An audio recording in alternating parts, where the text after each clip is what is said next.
Hi, David Vizard here, and you are watching PowerTec 10. Give me a few moments of your time, and I will give you the benefit of over 60 years of building high performance and race-winning engines.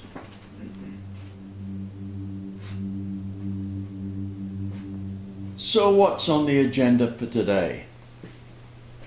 You may well have noticed that one of our primary concerns is getting the most for the least, that is the most horsepower reliably for the least amount of cash spent.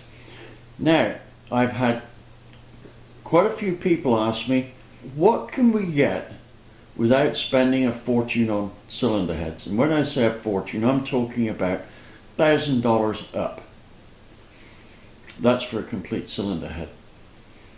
So to address this, I thought, well, let's see what's possible out of a stock head. And what prompted me there is I was going through some power curves that I did back in the 80s with a head just like this one here. And that is one of the closed chamber 186 style castings, right? They were the preferred high performance castings back in their day. And it was an engine I built for cylinder head testing, you know, where I just modified this and modified that just a little bit at a time to see what effects it had on power.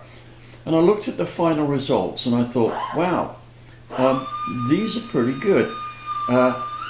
We were looking at something in the region of just shy of 380 horsepower and 442 foot-pounds.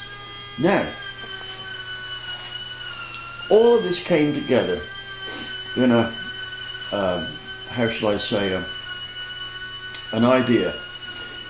I'm, at the moment, with my friend Sean, we're building a 350 cubic inch engine that will be for his Model A. Now these Model A's don't weigh very much, I mean typically around 2,200 pounds. And so the thing is we don't need huge amounts of horsepower to move surplus mass. They simply don't have it. So I thought, well, looks as much as anything are important on this, and of course since the car is not a Model A styled Corvette, outright performance is not going to be an issue. Sure, we're going to have it with modern brakes on it and suspension, not for looks but for handling and cornering, right? So I thought to myself, let's have a look and see what we can get on a near stock 350 Chevy with just absolutely stock heads, and we just change the cam, the intake manifold, and put a suitable carb on it. Right, now that's not a high dollar bill. I mean, can do all of that under $1,000. Right, now I'm going to show you the power curves that we got in about 1986 for this. But our new build has got some upgrades. These have come about through modernization. For instance, the bottom end, which by the way was built for us by my good friend Jim Wright of Motorheads up in, I'll put the address across the bottom. Right, now Jim, I've known Jim a long time now, like probably coming up for 20 years, and he's into hot rods. So I asked him to build a short block because there's not much mileage in me building a short block here, so that he kindly did in exchange for some favors for me to do for him. And we're going to use it as a cam and cylinder head test engine before it goes into the Sean's Model A.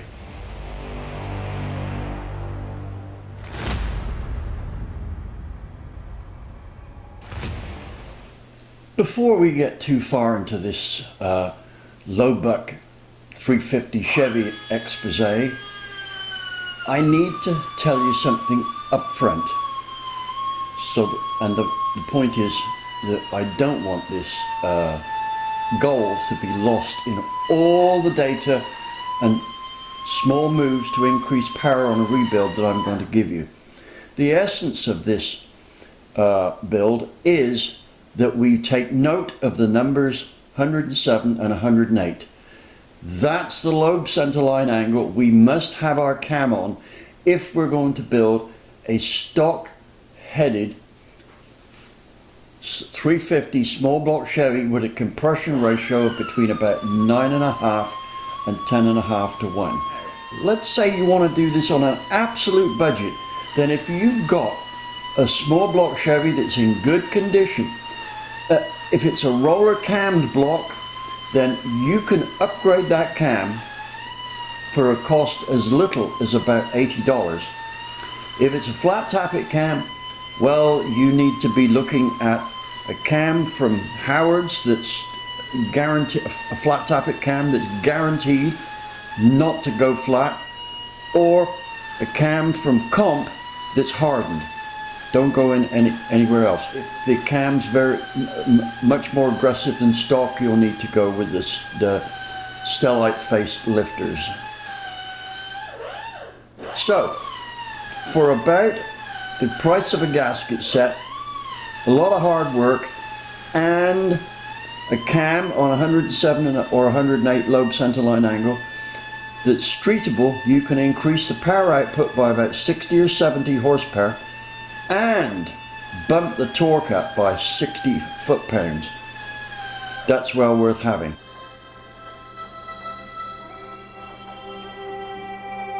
Well, here's the heads we're using. I got these heads from Terry Walters, right? He has got a deal where he takes when he tears cylinder heads down, he takes a look to see what kind of condition they're in.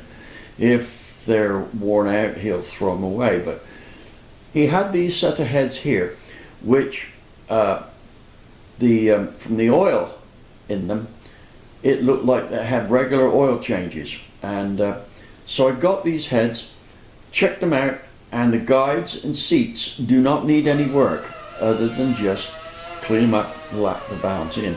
Now the valves, I didn't have the valves, so I use, for stock rebuilds, I use these SBI valves, right, which are not a lot of money. They're Chinese made. They work pretty well. Okay, they're not going to withstand huge power outputs. I haven't had any problems with them, but you know, I wouldn't use them in engines over about 400 horsepower, unless it was for the drag strip and the mileage wasn't an issue. Anyway, we're going to use those valves in there, just lap in the seats and clean the heads up. Now, when I say clean the heads up, what I'm going to do here is detail the exterior, right? I'm going to leave the valves stock. I'm not going to back cut them or anything like this. I'm going to put this all together and just detail the heads in terms of taking flash marks off and things like this and painting them a nice color, etc., etc. Now here's the block that Jim Wright so kindly did for us. It's a roller cam block, you can tell by the spider hold down positions here, and of a point here. If you want to go with a roller cam block and you got it with a roller cam in it, a stock roller cam, read the contact that goes across the bottom of the page. This is a guy that will reprofile your stock cam, right, for a lot less money than you can buy one. And at this stage there is no downside to it. The other thing is these Marley pistons, they have the slight deshrouding lean on them here, which is good. They use a 1mm ring. They're coated skirt. I say 1mm, that's 1, 1 and 3. Right, they are the latest design as of about 3 years ago, so that is up to the date. Jim finished the block off by putting all the plugs in it, and this is the one you never want to forget. right? I did that once, had to take all the heads off and everything off this side. Haven't put the cam in yet, but that's going to go in shortly.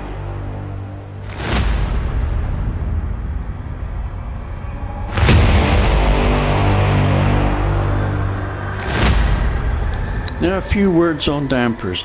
There's plenty of pretty decent aftermarket dampers.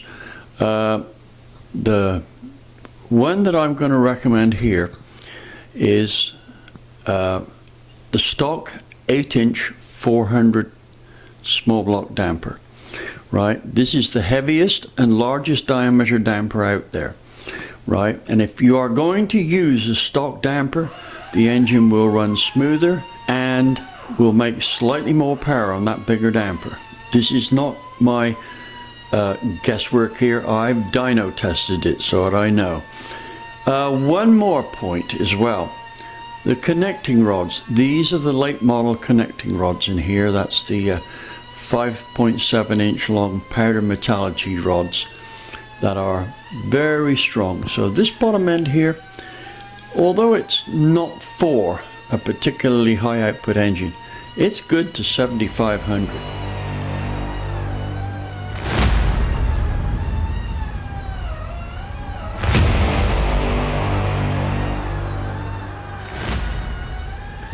Just to make sure I covered them, I'd like to quickly go through some details here. As a recap, we've covered the crank damper, right? Remember the 8-inch damper seems to work best on here so long as it's internally balanced. Now you can take an external balanced damper and machine out the bit in the middle that offsets it. Cam, let's look at the cam.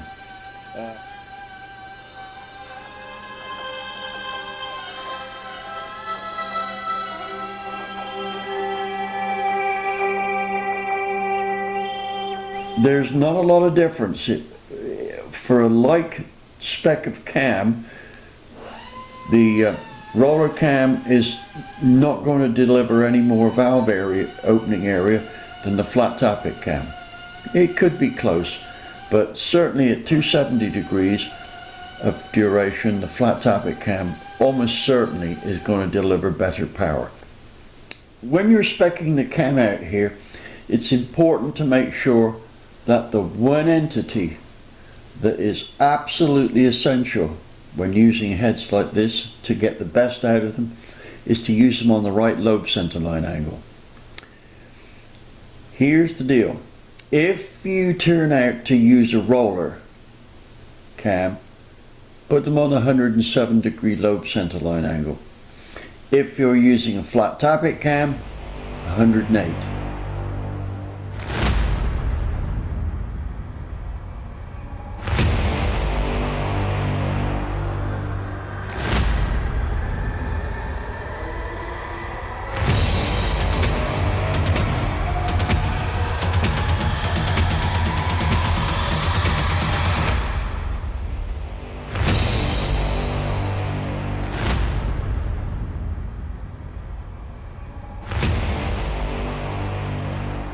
When it comes to rockers, you can get away with the stock rockers so long as there is not a severe wear pattern on the tip.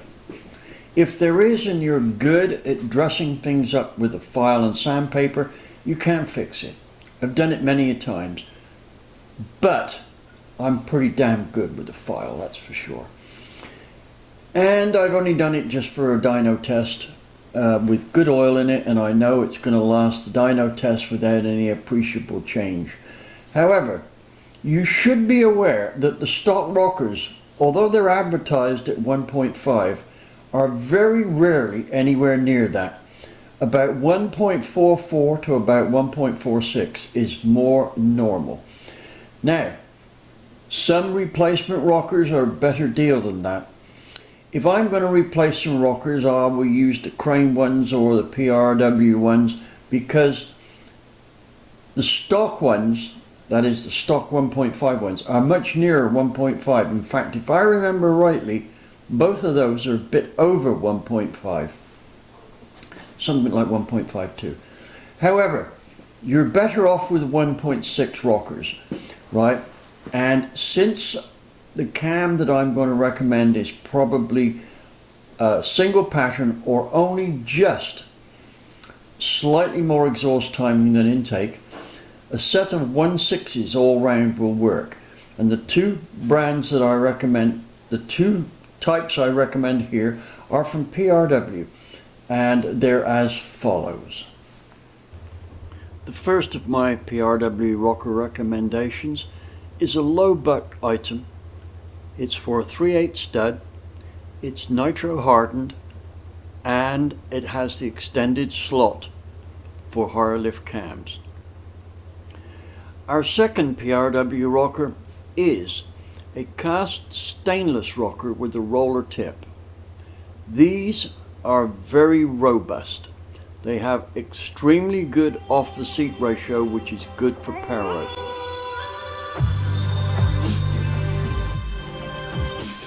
Right, now let's consider manifolds.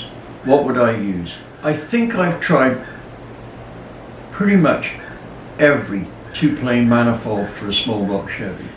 They're mostly pretty close. There's a couple of duds out there, but you know, that's life, I guess.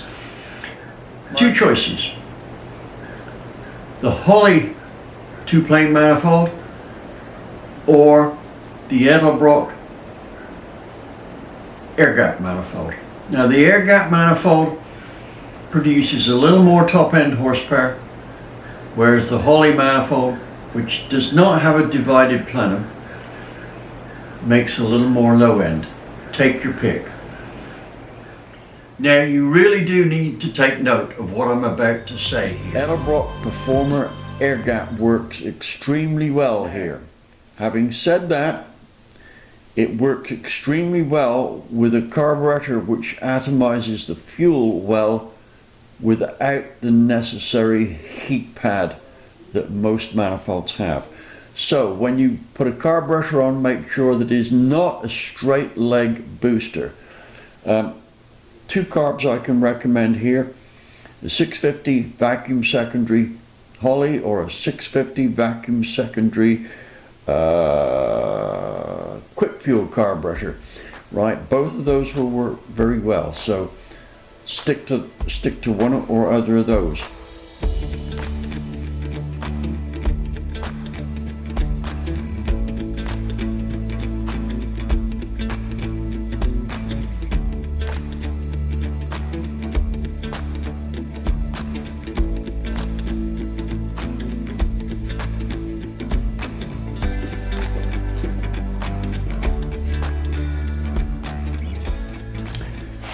Now here's a low buck valve spring I can recommend here.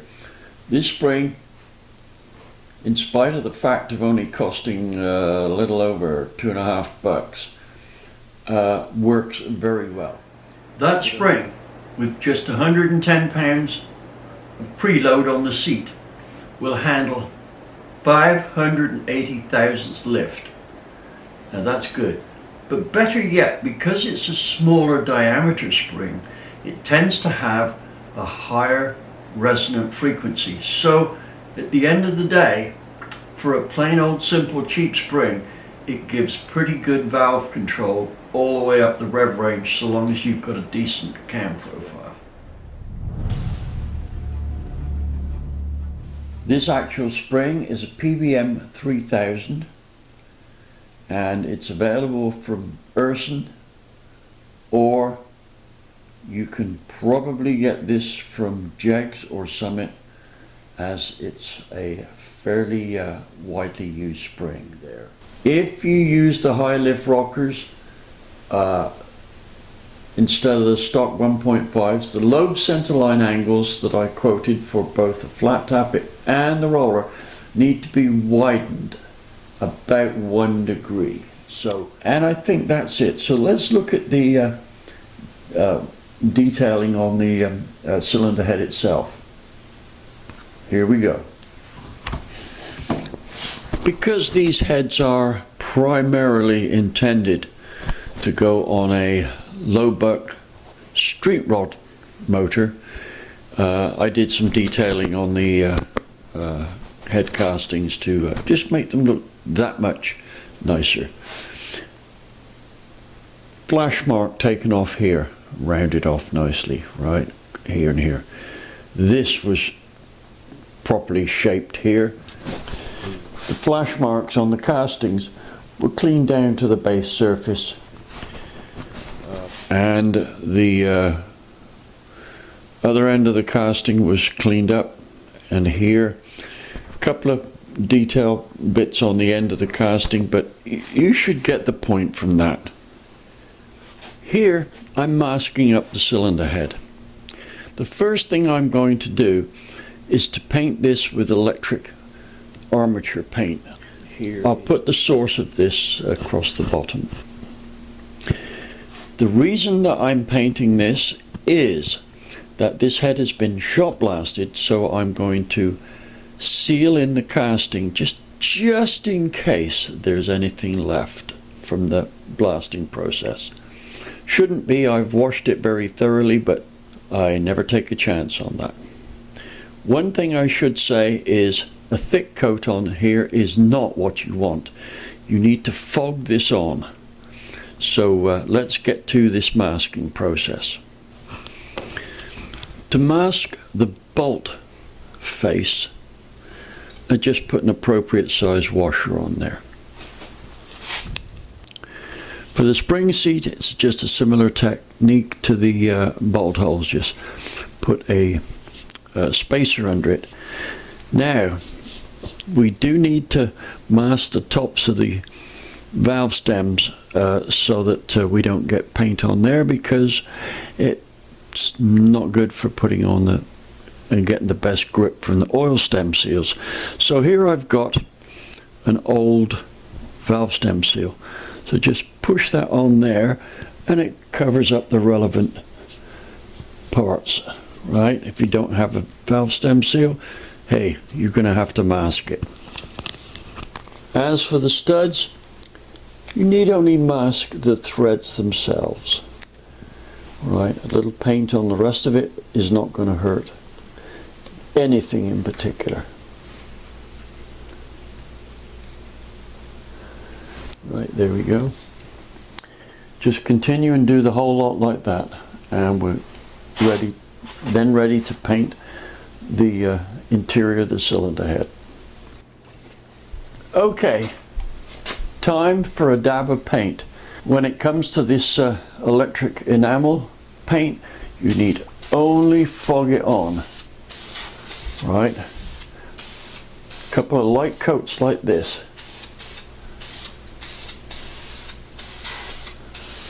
Right, first coat on, let that dry. Well, here's one of our heads all finished painted. The red enamel there was fogged on about 4 coats over a period of a day. In other words, I left it for about 2 or 3 hours sitting on a radiator to make sure it wasn't ice cold. You know, it's about 100 degrees. When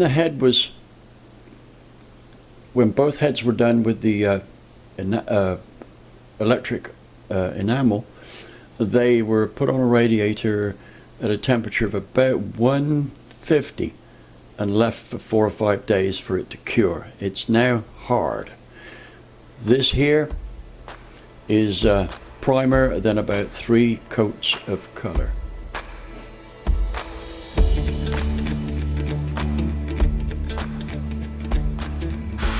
Well, it's valve seat grinding time. So let me just quickly guide you through this. First off, do not use coarse lapping paste. If you have to use coarse lapping paste to get a pattern around here, that's because your valve seat is out. Now I'll tell you something about valve lapping, right? It is not ultra accurate. If you use a coarse paste, you can make almost any seat, even up to about 5 thousandths out, show a pattern. Right, so use fine stuff. I'm using this Permatex water-based one here. It works pretty good, but there's a little problem with it you need to know about. right?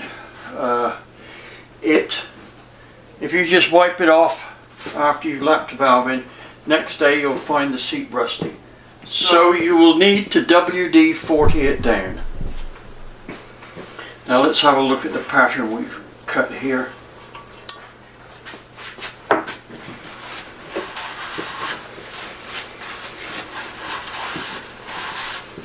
Well, the valve has lapped in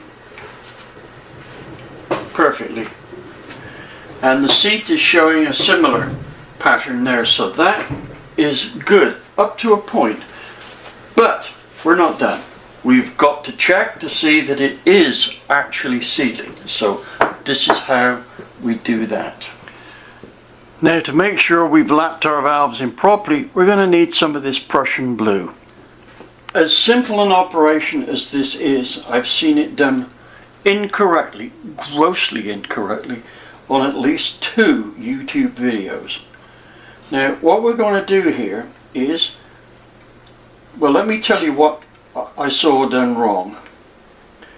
It was ladled on so that the blue was thick, like this. Now, think about this. If I were to put this valve into that now, that blue is so thick that it would blue the seat up, regardless of how accurate it is. So what we actually need to do is to take off most of it until we have just a smear on there. It should literally just be discoloring the seat. Now, because the seat's been ground in already, you'll see that dark streak, but basically this blue is just a tenth or so thick on here, right? I've wiped off most of it. Now, at this point, I can stick it in here and check to see if the seat blues up. Shouldn't need much action to do that.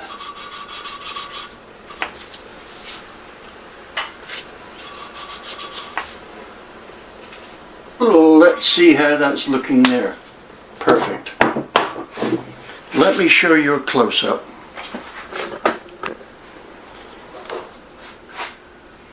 Before going on, I'd like to make a point here.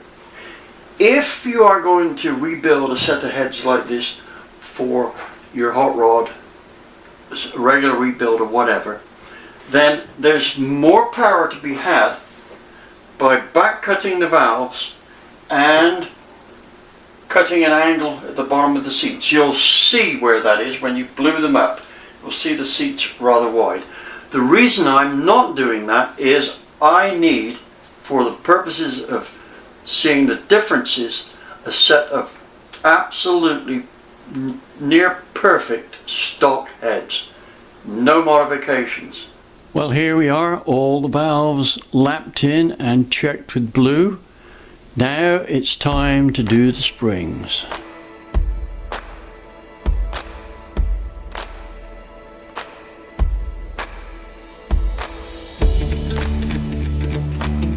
We're now at the stage where we can start to measure the installed heights on the springs. With the stock seats and the stock length valves, they're all pretty consistent. I ran through them all, and with no spring spacers underneath the valves, these springs that I'm recommending work out between 110 and 115. Installed height here is 8.650. 8.7 is 110, so this one's a little over. Now, you may not have one of these. This is from Comp, but you can do it. Instead of using this to hold the valve in place, you use a light spring and you measure the distance underneath the retainer with this, and then check it with the caliper. It's possible to get within 5 thou, which is plenty accurate enough for the job.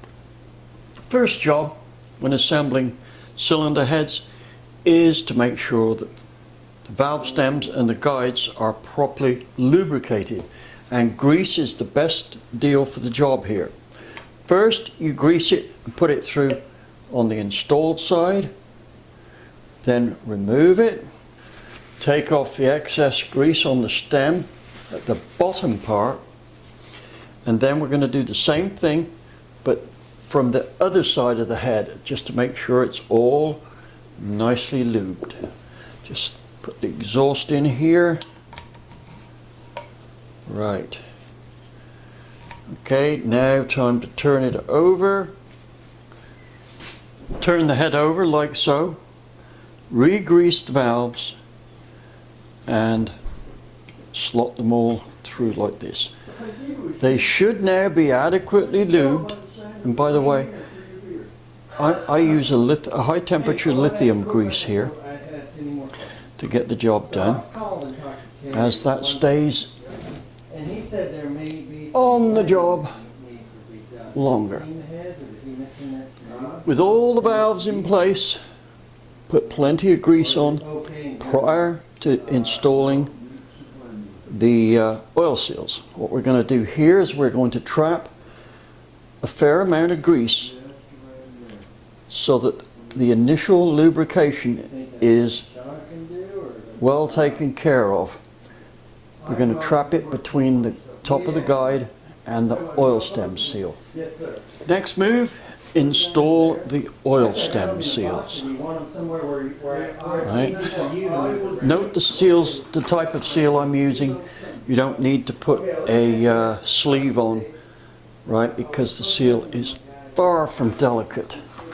So we go all down here until we've got all the stem seals in place. Just to be sure they're all seated, give them a light tap like this just to bottom out the seals so that they're in their correct position.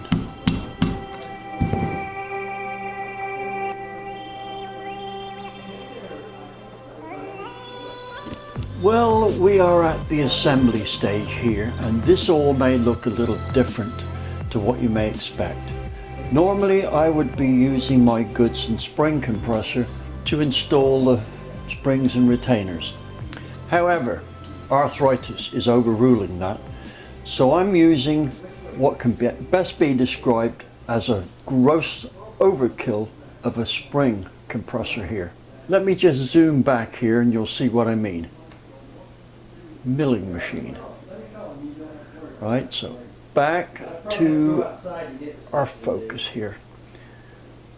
First move, put grease on the end of the valve stem, like so. Next, take the spring that you're going to install, just grease the bottom of it lightly, place it over the valve, then take the retainer, make sure it's spotlessly clean, we don't want any grit in there, and place that in position like so. Now here's where we differ from just using a regular spring compressor. This tool here is a snug fit over the retainer and just shy of pressing on the spring. Position it like so and compress the spring. Now the nice thing about this is you can manipulate it at this point. A retainer and valve all concentric. Right, next thing, compress it, lock it in place, and now it all stays put now so that we can install the keepers. Here we go, one keeper in,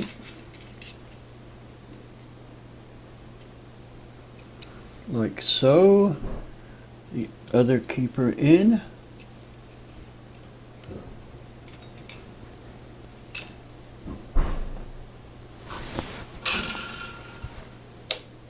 and there you have it. And here is what our finished head looks like.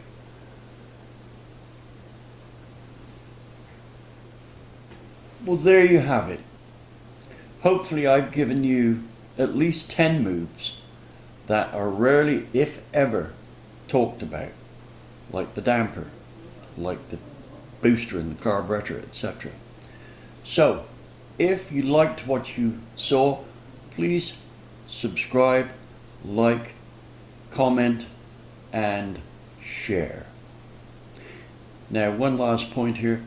You will see Marvin's name in the credits here. This is the one before the last video that he participated in. I'm doing the credits in a moment, and I will be putting his name in black in remembrance to what a great partner he was. Thank you for watching.